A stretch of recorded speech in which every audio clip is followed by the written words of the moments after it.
Всем привет и добро пожаловать на мой канал для лентяев.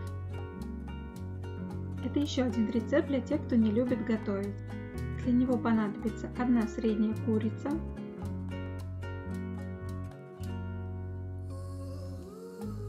примерно 10 столовых ложек кефира,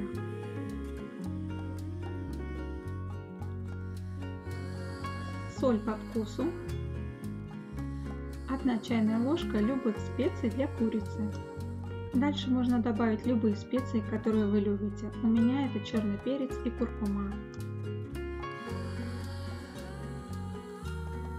Если вам нравятся мои рецепты для лентяев, то ставьте лайки.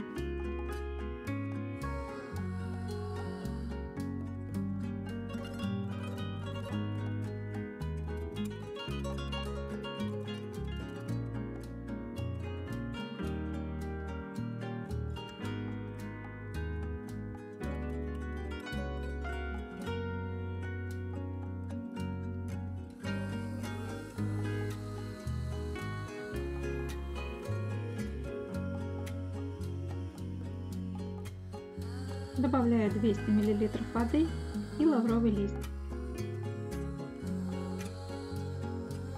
Я устанавливаю функцию тушения и выбираю время, где-то час или полтора. Все зависит от курицы. Курица из магазина выпекается гораздо быстрее, чем курица домашняя. У меня сейчас курица домашняя, свободного выгула, поэтому мясо ее немного жесткое. Она получается не такой сочной, как мне кажется, но в любом случае свое вкуснее. Я благодарю всех, кто подписан на мой канал, кто ставит лайки и пишет мне комментарии. Это мотивирует меня для дальнейших видео. Всех благодарю за просмотр и до скорой встречи!